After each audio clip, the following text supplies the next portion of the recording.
Hey guys, how's it going? Welcome to my video.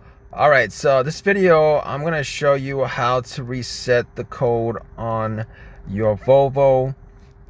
So here's what you do. Alright, you're gonna push and hold the read button for 6 to 7 seconds. Alright, you're gonna release it as soon as the LED comes on, and you're gonna push and hold the button for another 6 to 7 seconds.